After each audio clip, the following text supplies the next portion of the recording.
भगवान से भगवान को मांगो, भगवान सर्वत्र हैं, लेकिन भूल करके भी घर पर गलती करोगे तो गुरु की चरण में और परमात्मा की शरण में घर की भूल मिट जाएगी, लेकिन भगवान के दर पर भूल करोगे तो संसार में कहीं पर भी मिटने वाली नहीं।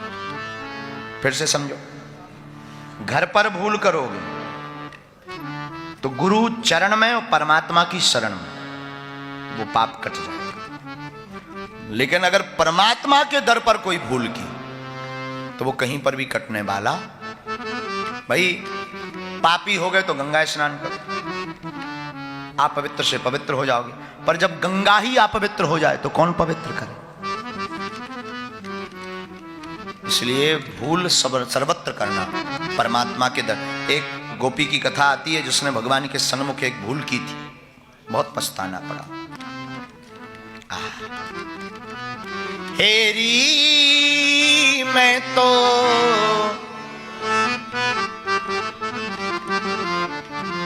हेरी मैं तो प्रेम दीवानी मेरो, दर्द न जाने को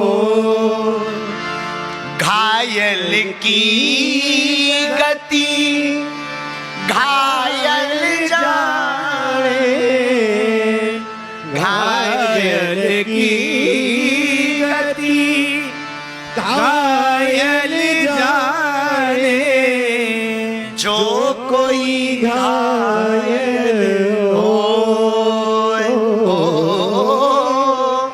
जो कोई घायल हो। हेरी मैं तो प्रेम दीवानी मेरो, दर्द न जाने को। श्री धाम वृंदावन में जब ठाकुर जी लीला करते थे तो वृंदावन में एक नई नई गोपी आई।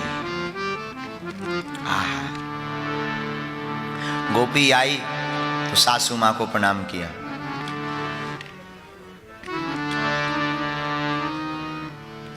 ननंद से मिली, परिवार से स्नेह बढ़ा, परिवार से बातें हुई, लेकिन प्रथम दिन ही सासू मां ने एक मंत्र फूंका गोपी को। सुनो, इस वृंदावन में एक छलिया रहता है, तुम सबका मुंह देखना पर उसका धोखे से भी मत देखना।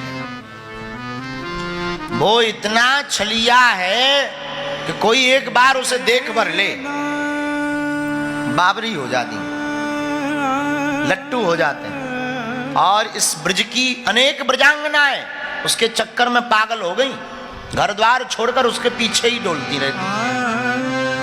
अरे बहू, तुम भूल करके भी ना अपना मुंह दिखाना, ना बहुत छलिया को मुंह देखना। क्या नाम है उसका? नंद का छोरा है, सब उसको कन्हैया कन्हैया कहते हैं। पर ध्यान देना, बा को मुंह मत देख ले, वरना तू भी गई काम से, और फिर मैं तुझे घर भी नहीं आने दूंगी। अगर तू एक दिन भी उसके पीछे डोली या धोखे से मुंह देख लिया उसका, उसकी आंखों में ऐसा जादू है तो कोई एक बार देखे, बड़ा जादूगर, और पागल हो जाता। बेचारी नई नवेली गोपी पहली बार आई, उसे क्या पता, कुछ नहीं बोली। माँ, जो आप आज्ञा करो मैं मानूंगी, मेरी माँ ने यही सिखाया। पर उसे क्या पता, भगवान तो बड़े नटखट हैं। भगवान घर घर जावे, सोई ठाकुर जी बाल लीला में बा गोपी के घर पे भी आए एक दिन। भगवान आए, अरे ओ काकी, मैंने सुनो तेरे घर पे नई नई बहू आई है। हाँ, बात तो सही कह रहा हो छोरा। तब तक ननंद ने जाकर दौड़ लगाकर हाथ लगा के, अरे ओ भाभी भाभी, मुंह का घूंघट पकड़ ले जोर से, वो छोरा आ गो जादूगर। इतना सुनते ही बा गोपी ने अपने साड़ी का पल्लू पकड़ा और जोर से कस के पकड़ लिया। ठाकुर जी तो हंसी ठिठोली करते हुए आए, विनोद करते हुए। हमारे ठाकुर जी आए तो नई नई गोपी को दोनों हाथ जोड़ते, राम राम, ओ भाभी नेक अपनो मुखड़ो तो दिखा दे मोए, जरा मैं देख तो ले। पर वह गोपी तो पहले ही से ही सावधान थी, मां ने मुंह नहीं दिखाया। तो ठाकुर जी थोड़ा नटखट लीला करके वह गोपी के जो साड़ी का पल्लू था उस घूंघट को पकड़कर खींचने लगे। तो बा ने झटका मार दिया कि धोखे से ही हमें देख ना ले या हम इसे ना देख लें, क्योंकि सासू मां ने समझा रखा था।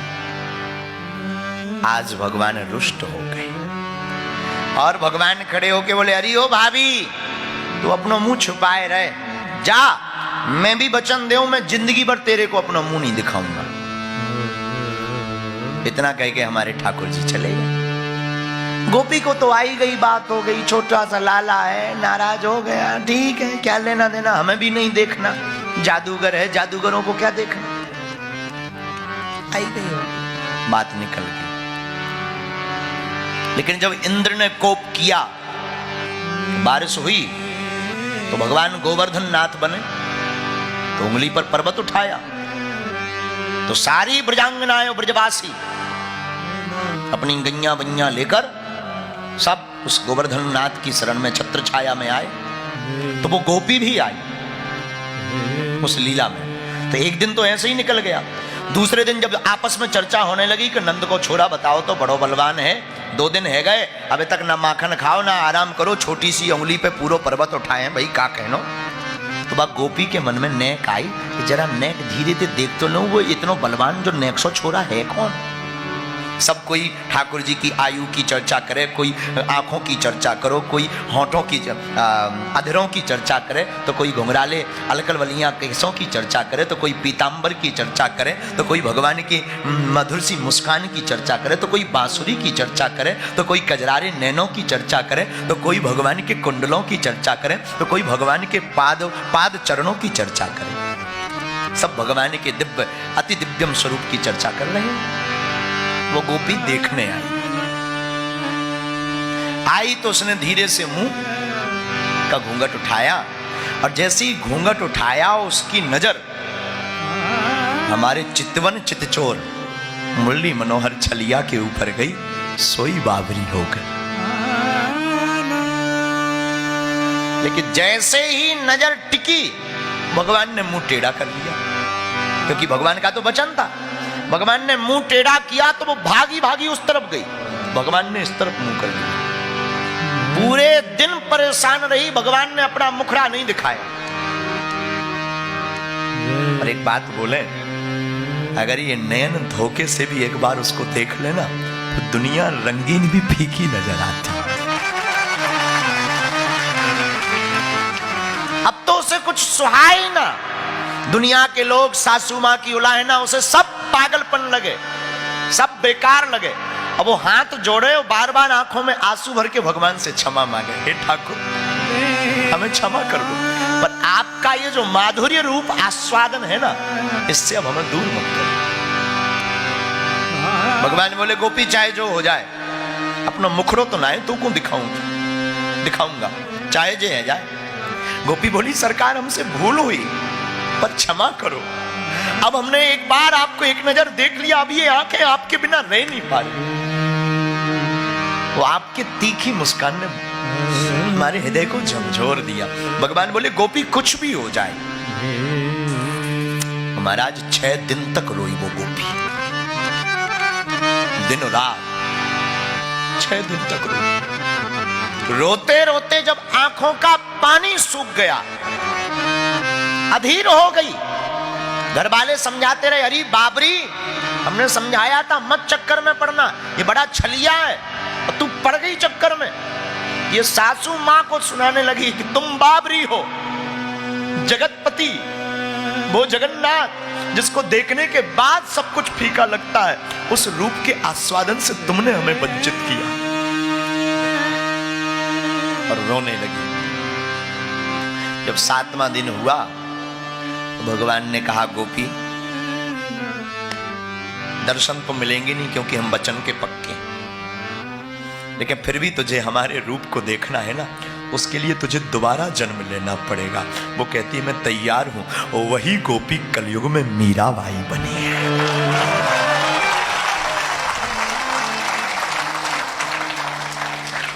वही गोपी मीरा है। इसलिए आप मीरा के जितने भी पद पढ़िए, मीरा के पदों में विरह है, वियोग है, दर्द है, क्योंकि मीरा को वो बात याद है। हेरी मैं तो प्रेम दीवानी मेरो दर्द न जाने को। हेरी मैं तो प्रेम दीवानी मेरो दर्द न जाने को। घायल की गति घायल जाए, घायल की गति घायल जाने। जो कोई घायल हो, जो कोई घायल हो, मीरा की जब पीर मिटेगी, मीरा की जब पीर मिटेगी। कब? जब वैद सवरिया हो। हेरी मैं तो प्रेम दीवानी मेरो दर्द न जाने को। हेरी मैं तो प्रेम दीवानी मेरो दर्द न जाने को। वो मीराबाई।